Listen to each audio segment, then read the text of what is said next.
এই মুহূর্তে আমাদের সঙ্গে অনলাইনে যুক্ত হয়েছেন সিনিয়র সাংবাদিক সোহরাব হাসান।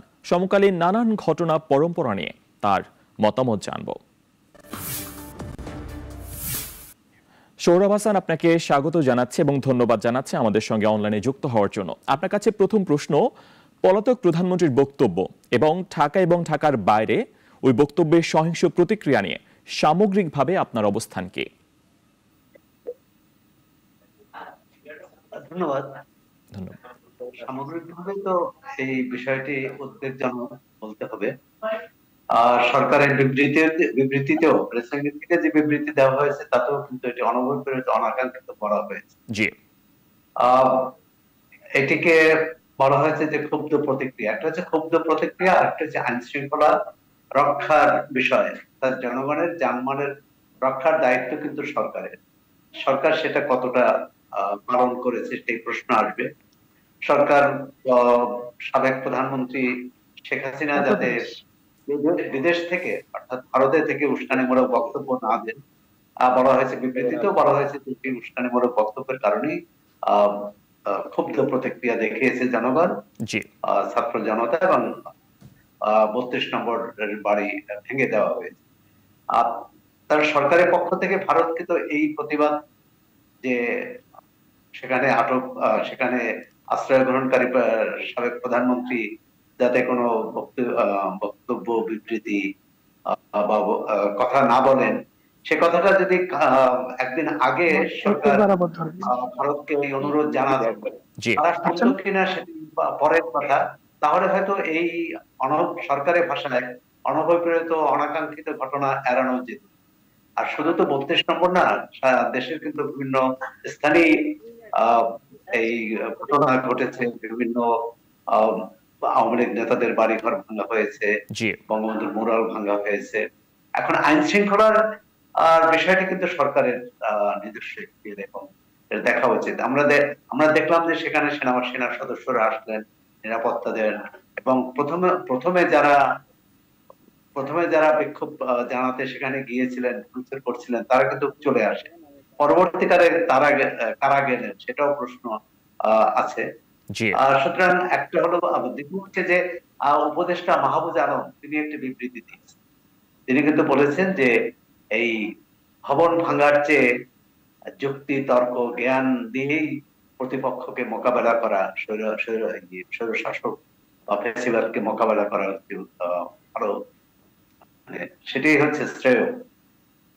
তিনি কিন্তু এই ভবন ভাঙার বা এই প্রতীক ভাঙার যে রাজনীতি তার বিরোধিতাই করেছেন। জি, এবং সোহরাব হাসান, আপনি যেমনটি বলছিলেন সরকার বিবৃতিতে জানিয়েছে অনভিপ্রেত অনাকাঙ্ক্ষিত, আবার উপদেষ্টা মাহফুজ আলম তিনিও বলছেন, আপনি যেমনটি বললেন যে তিনি এটার বিরুদ্ধে যুক্তি দিয়ে তর্ক দিয়ে সেটার কথা তিনি বলছেন ভবন ভাঙার বিরুদ্ধে। তাহলে শেখ হাসিনার উস্কানিতে জনতার ক্ষোভের বহিঃপ্রকাশ ঘটেছে এমনটা বিবৃতিতে বলা হয়েছে, কিন্তু এমন বিধ্বংসী ক্রোধ থামানোর কোনো উদ্যোগ কেন দেখা যায়নি? এটা কি সরকারের কোনো ধরনের ব্যর্থতা? কারণ 32 নম্বর তো শেখ হাসিনার ছিল, কিন্তু এটি তো রাষ্ট্রীয় সম্পত্তি। না, দ্বিতীয় হচ্ছে যে এটা রাষ্ট্রীয় সম্পত্তি, মানে রাষ্ট্রীয় ওই অর্থে তো রাষ্ট্রের সম্পত্তি। দ্বিতীয় হচ্ছে এটি জাদুঘর। শেখ হাসিনা কিন্তু ওই বাড়িতে বসে রাষ্ট্র পরিচালনা করেনি, ওই বাড়িতে বসে তিনি সভা পরামর্শ করেননি, মন্ত্রিসভার বৈঠক করেননি যে এখান থেকে সিদ্ধান্ত হয়েছে। সেক্ষেত্রে তো ক্ষোভ বিক্ষোভ থাকার কথা। সাবেক প্রধানমন্ত্রীর যে কার্যালয় ছিল এবং সাবেক প্রধানমন্ত্রী যেখানে ছিলেন গণভবনে তো একবার ভাঙচুর হয়েছে।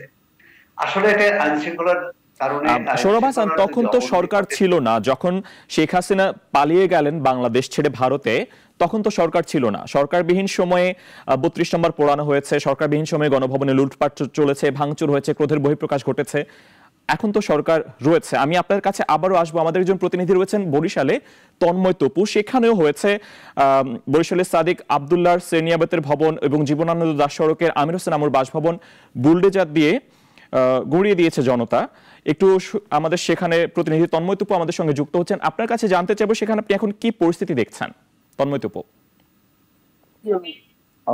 ধন্যবাদ আপনাকে। আসলে গতকাল রাত থেকেই কিন্তু বিএনপি এবং অঙ্গ সংগঠনের নেতাকর্মীরা তারা সন্ধ্যার পর থেকেই মিছিল করেছিল বরিশালে, কিন্তু গভীর রাতে বরিশালের ছাত্র জনতা তারা বেশ কয়েকটি মিছিল বের করে এবং রাত প্রায় দেড়টার দিকে কিন্তু বরিশাল নগরীর কালীবাড়ি রোডের সেনিয়াবাদ ভবনে, যেটা আসলে 1975 সালে যে শহীদ আব্দুর রব সেনিয়াবাদ এবং শেখ হাসিনার ফুফাতো ভাই আবুল হাসান আবদুল্লাহ এবং বরিশাল সিটি কর্পোরেশনের সাবেক মেয়র সেনিয়াবাদ সাদিক আবদুল্লাহর বাসভবন, সেই বাসভবনে আহ ভাঙচুর চালায়, বুলডোজার দিয়ে মূলত ভাঙচুর চালানো হয়। জি পরবর্তীতে আরো আরো রাতে আসলে তিনটার দিকে কিন্তু বরিশাল নগরীর জীবনানন্দ সড়কের আমির হোসেন আমুর বাসা, যিনি 14 দলের মুখপাত্র, তার বাসভবনে হামলা চালানো হয় এবং সেখানে বুলডোজার দিয়ে আসলে গুড়িয়ে দেওয়া হয় তার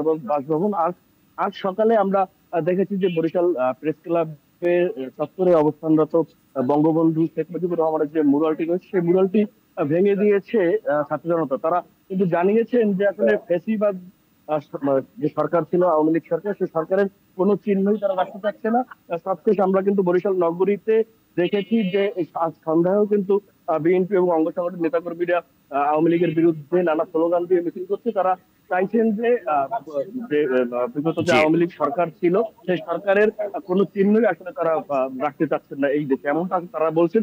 ছাত্র জনতা থেকে শুরু করে বিএনপি এবং অঙ্গ সংগঠনের নেতা কর্মীদের কিন্তু ভাষ্যটা আমরা ঠিক একই রকম আমরা পেয়েছি। জি, অনেক ধন্যবাদ আপনাকে তন্ময় তুপু আমাদের সঙ্গে যুক্ত হওয়ার জন্য। সৌরভ হাসান, আপনি নিশ্চয়ই শুনেছেন যে বরিশালেও একই রকম প্রতিক্রিয়া দেখা যাচ্ছে। এই ব্যাপার নিয়ে আপনার কোনো ধরনের বক্তব্য রয়েছে কিনা? এটা তো আলাদা না, আওয়ামী লীগের বিভিন্ন জায়গায় আওয়ামী লীগের তাদের বাড়িঘর ভাঙা হয়েছে। এখন এর মধ্যে কিন্তু এই প্রশ্নটি এসেছে যে সাবেক প্রধানমন্ত্রী যদি উস্কানি বা আওয়ামী লীগ যে জি কর্মসূচি ঘোষণা করেছে তার মধ্যে তার মাধ্যমে যদি উস্কানি দিতে চায়, সেই উস্কানিতে সেই ফাঁদে পা দেওয়া আহ উচিত হবে কিনা। কারণ দেশে আইন শৃঙ্খলা পরিস্থিতি একটা স্বাভাবিক অবস্থায় ফিরে আসছিল, সেটা যদি অস্বাভাবিক না হয়, ফেব্রুয়ারি মাস, আষাঢ় মাস, শহীদ শ্রদ্ধা জানানোর মাস, ফেব্রুয়ারিতে প্রধান রাজনৈতিক বিশৃঙ্খলা অশান্তি তৈরি হবে, আর সেটি নিশ্চয়ই কারো কাম্য হবে না। এটি প্রশাসনিক ভাবে যে পদক্ষেপ নেওয়ার কথা জি সেটি কতটা নেওয়া হয়েছে।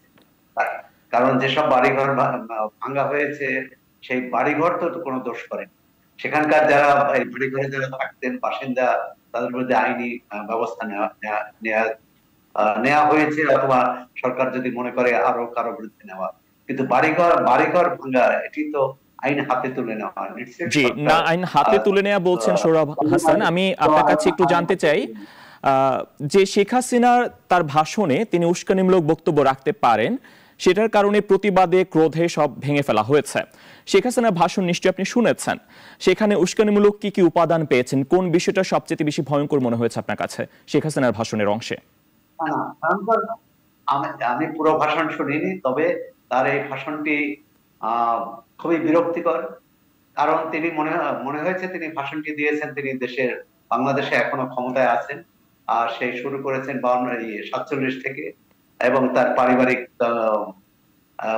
কি বলে গুণগান করেছেন, সেটা তিনি করতেই পারেন।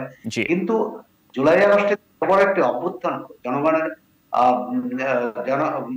জনগণের মানে কি বলে এক ধরনের জনগণের বিজয় হলো, এবং এতে যে কয়েকশো মানুষ, প্রায় 1000 বা 1500 মানুষ মারা গেলেন, এই যে জীবন দান, এবং হাজার হাজার হাজার হাজার মানুষ আহত হলেন, তাদের সম্পর্কে এই যে ত্যাগ, এত বড় ঘটনা সম্পর্কে তিনি একটি বাক্য বলেননি। আমি মনে করি যে, এবং এই ঘটনা যে কোনো, তিনি তো 5 আগস্ট পর্যন্ত ক্ষমতায় ছিলেন, জি তার তো এই দায় তো তিনি অস্বীকার করতে পারবেন না, এবং কোন তার অনুশোচনা জানানো উচিত ছিল, ক্ষমা চাওয়া উচিত ছিল জাতির কাছে, কিন্তু সেটি চাননি। সুতরাং আমি মনে করি যে তার এই যে বক্তব্য বা বিবৃতি, এবং এর আগেও তিনি দিয়েছেন, যাতে মনে হয় না যে এত বড় এই ঘটনা ঘটেছে এটি তার মনে কোনো রেখাপাত করেছে। আর এটি শুধু দেশবাসী নয়, তার দলের নেতাকর্মীদেরও কিন্তু ক্ষুব্ধ করেছে, এবং তারাও এই বিষয়টি ভালোভাবে নিয়েছে বলে মনে হয় না। সামাজিক যোগাযোগ মাধ্যমে আমরা দেখলাম এই ধরনের প্রতিক্রিয়া আসছে। জি, আমাদের সঙ্গে রাজশাহীর আমাদের প্রতিনিধি সাখাওয়াত হোসেন তিনি যুক্ত হয়েছেন। সেখানে সাবেক পররাষ্ট্র প্রতিমন্ত্রী শাহরিয়ার আলমের বাড়িতেও আগুন দেওয়া হয়েছে। সেখানকার সবশেষ খবর জানবো, জেনে আমি আবার আপনার কাছে ফিরবো।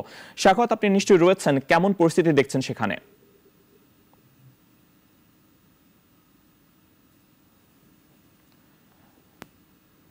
সাখাওয়াত, শুনতে পাচ্ছেন আমাকে? সাখাওয়াত, রাজশাহীর পরিস্থিতি আপনি কেমন দেখছেন? সেখানে সাবেক পররাষ্ট্র প্রতিমন্ত্রীর বাড়িতে আগুন দেওয়া হয়েছে বলে আমরা জানি। কেমন দেখছেন এখন সেখানে পরিস্থিতি?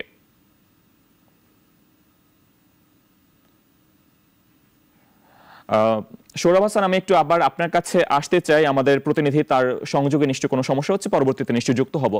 আপাত দৃষ্টিতে মনে হচ্ছে যে ভারতে বসে রাজনীতি করার অনুমতি রয়েছে শেখ হাসিনার। দেশটি তাকে নিবৃত্তও করছে না। সম্প্রতি ভারতের পররাষ্ট্র সচিবের সফরে দুই দেশের বরফ গলার আভাস মিলেছিল। এখন আবার ভারতের দূতকে ডেকে প্রতিবাদ লিপি দেয়া হয়েছে, যেটি আমরা আলোচনা শুরুর আগেই আমাদের উপদেষ্টা বলছিলেন। কোন পথে যাচ্ছে তাহলে ভারত আর বাংলাদেশের সম্পর্ক? না, এটি তো খুবই উদ্বেগের যে দুই প্রতিবেশী দেশের মধ্যে এরকম অস্বস্তিকর সম্পর্ক থাকা, এবং বাংলাদেশের প্রতি হয় এমন কিছু ভারতে বসে কেউ করবেন, সেটা যেমন প্রত্যাশিত নয়, আবার বাংলাদেশ সাথে ভারতের একটা বৈরিতামূলক সম্পর্ক থাকবে, সেটাও কারো কাম্য নয়। বিষয়টি হচ্ছে যে এটি আলাপ আলোচনা কূটনৈতিক ভাবেই কিন্তু এই সমস্যার সমাধান করতে হবে।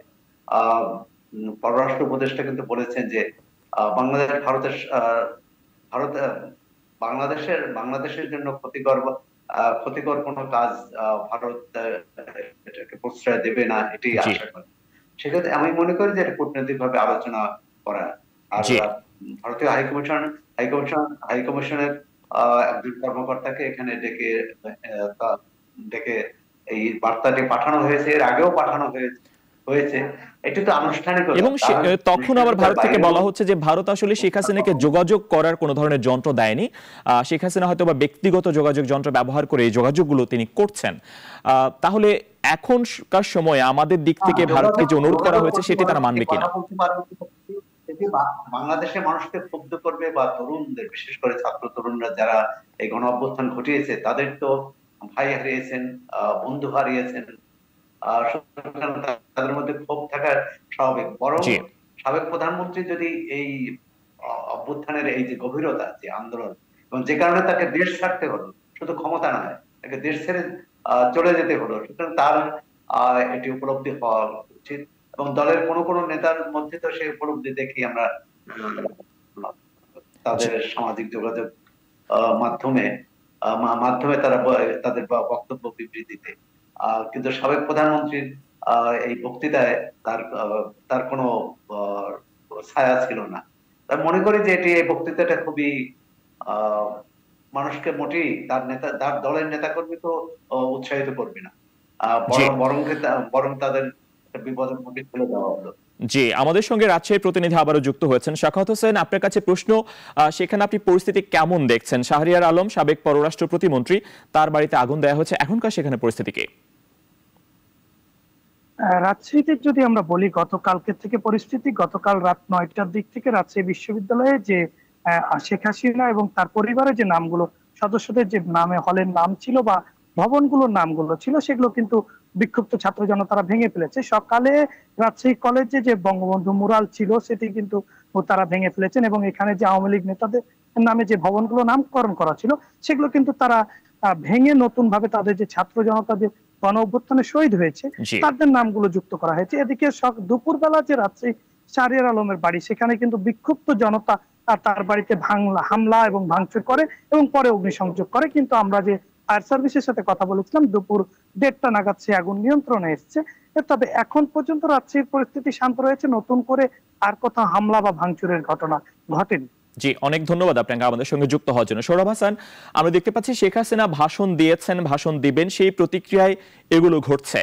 এবং সরকারও আবার ভারতকে অনুরোধ করেছে হাসিনা যেন সেখান থেকে ভাষণ দিতে না পারেন, রাজনৈতিক কর্মকলাপ তিনি যেন করতে না পারেন। কিন্তু শেখ হাসিনা যদি আবারও ভাষণ দেওয়ার কথা ভাবেন, আবারও যদি তিনি ভাষণ দেন, সেক্ষেত্রে কি ধরনের প্রতিক্রিয়া হতে পারে? বা সরকার তো বলছে যে এই ঘটনা 32 নম্বর ভাঙার ঘটনা অনভিপ্রেত, অনাকাঙ্ক্ষিত। সেক্ষেত্রে সরকার কি করতে পারে বলে মনে করেন? না, সরকার যেটা তিনি সাবেক প্রধানমন্ত্রী ভারতে আছেন, তিনি কথা বলতে পারবেন না বা ভাষণ দিতে পারবেন না তা না। আর সেই ভাষণটা উস্কানিমূলক না হয়, দেশের মানুষকে ক্ষুব্ধ না করে, তিনি দলীয় নেতাকর্মীদের তার মতো করে নির্দেশনাও দিতে পারেন। কিন্তু সেটি সেটি বাংলাদেশের এখন যে একটি পরিস্থিতি, জি যে সামনে নির্বাচনের প্রস্তুতি, জাতীয় সংলাপ হওয়ার কথা, এবং এক ধরনের সবারই প্রত্যাশা যে একটা শান্তিপূর্ণ পরিবেশ বজায় থাকবে, এই শান্তি ব্যাহত হয় এরকম কিছু তার বলা উচিত। তিনি যদি নেতা কর্মীদের এমন নির্দেশ দিতেন যে, এবং বাংলাদেশে একটি আইনানুগ সরকার আছে, জি এই সরকারের নির্দেশ তো যে কারো মান্য করার কথা, কিন্তু তিনি তো এই সরকারকে চ্যালেঞ্জ করেছেন। এখন চ্যালেঞ্জ করলে সেটা তাকে আইনি ভাবেই করতে হবে, সেটা বক্তৃতার বিবৃতি দিয়ে তো করলেন। জি একদিকে সরকার শিক্ষার্থীদের সাথে তিনি তো নিজেই দেশ ছেড়ে চলে গেছেন, তিনি চ্যালেঞ্জ করবেন কি করে? তাহলে তিনি এখানে থেকে তার সেই বৈধতা প্রমাণ করতেন, সেটা তো করতে পারেননি। জি অনেক অনেক ধন্যবাদ আপনাকে সৌরভ হাসান আমাদের সঙ্গে যুক্ত হওয়ার জন্য। কোটি কোটি মানুষের ভালোবাসায় ফ্রিজ, টিভি এবং এসিতে দেশের 1 নম্বর ব্র্যান্ড ওয়ালটন।